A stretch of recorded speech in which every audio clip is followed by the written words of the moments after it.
Ao longo de toda a Bíblia, encontramos um chamado constante: levantar os olhos, erguer a cabeça, olhar para cima. Essa não é apenas uma orientação simbólica, mas uma chave espiritual.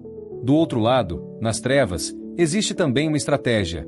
Satanás tenta, a todo custo, prender o nosso olhar ao que é terreno, ao que é passageiro, ao que sufoca a fé. Porque tanto o reino de Deus quanto o reino das trevas sabem de uma verdade inegociável: o lugar para onde olhamos determina a influência que recebemos. Se olhamos para baixo, seremos moldados pelas preocupações terrenas. Mas se olhamos para cima, nos conectamos ao céu, às promessas eternas, ao poder que nos fortalece. Essa é a essência da nossa reflexão de hoje, um convite a mudar a direção do olhar e a experimentar transformação de vida. No Evangelho de Lucas, capítulo 13, a palavra nos mostra uma cena impactante. Uma mulher, por 18 anos, estava encurvada, incapaz de levantar-se, sempre olhando para o chão. Jesus a encontra, impõe as mãos sobre ela e imediatamente ela se endireita. O texto não apenas relata uma cura física, mas revela uma verdade espiritual profunda. Aquela mulher vivia presa a uma condição que a fazia olhar apenas para baixo. Era uma prisão de Satanás, como o próprio Cristo afirma. Mas quando Jesus a toca, ela não apenas recupera a postura, mas também a capacidade de levantar os olhos. O milagre físico simboliza o milagre espiritual, a libertação de uma visão limitada e o despertar para uma perspectiva celestial. Esse princípio se repete em toda a Escritura. Paulo, escrevendo aos Colossenses, nos exorta: busquem as coisas do alto, onde Cristo está sentado, e pensem no que é do alto, não no que é da terra. Aqui está o segredo: ajustar o foco.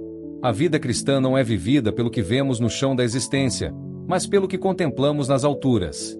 O salmista também declarou: elevo os meus olhos para os montes. De onde me virá o socorro? O meu socorro vem do Senhor. Ele entendia que os olhos precisam ser erguidos, porque o chão não oferece beleza, não oferece saída. O tabernáculo construído por Moisés carregava essa mensagem. A beleza estava nas coberturas, nos tecidos bordados e artisticamente elaborados no alto. Quem entrava precisava olhar para cima para perceber a glória. E essa verdade nos confronta hoje. Onde temos fixado os olhos? Paulo nos lembra em 2 Coríntios capítulo 4. Não atentamos nas coisas que se veem, mas nas que não se veem, porque as que se veem são temporais, e as que não se veem são eternas.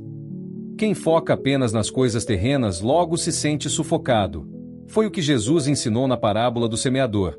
A semente caída entre espinhos foi sufocada pelas preocupações da vida e pelo engano das riquezas. Quem vive olhando para baixo, fixado nos problemas, perde a profundidade da fé, perde a essência da vida espiritual. Mas quem olha para cima, ainda que em meio às dificuldades, encontra a força que o mundo não pode dar. Jesus mesmo, ao falar com os discípulos em João 4, mostrou isso. Eles estavam preocupados com comida, com coisas passageiras, mas o Mestre disse: levantem os seus olhos e vejam os campos brancos para a colheita. Ele não falava de agricultura, mas da obra espiritual diante deles.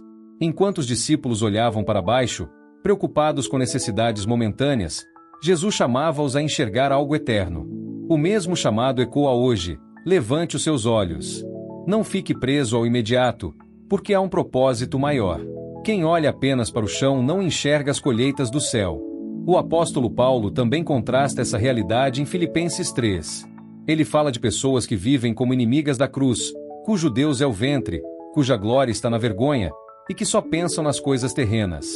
Mas em seguida lembra: a nossa pátria está nos céus, de onde aguardamos o Salvador, o Senhor Jesus Cristo. É um chamado para ajustar o foco. Não somos cidadãos da terra apenas, somos cidadãos do céu. Viver olhando para baixo é esquecer essa identidade. Viver olhando para cima é manter o coração alinhado com a eternidade. Quem olha para cima encontra força até nas circunstâncias mais sombrias. Paulo pôde dizer: por isso não desanimamos. E acrescenta que só não desanimava porque não fixava os olhos no que se vê, mas no que é eterno. Pedro caminhou sobre as águas enquanto manteve os olhos em Jesus. Mas, quando olhou para as ondas, começou a afundar. O lugar onde colocamos os olhos determina o milagre que vivemos ou a derrota que enfrentamos. E Estevão, cheio do Espírito Santo, pouco antes de ser apedrejado, levantou os olhos e viu Jesus em pé, à direita de Deus, pronto para recebê-lo. Ele não se deixou abalar pelo cenário do chão, mas pela visão dos céus. Assim também os que venceram Satanás, como descrito em Apocalipse capítulo 12, versículo 11, o fizeram porque não amaram suas vidas até a morte, ou seja, não estavam presos ao terreno, mas ao celestial.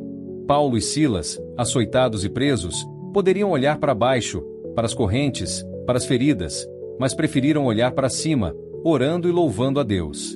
O resultado foi terremoto, libertação e salvação dentro da prisão.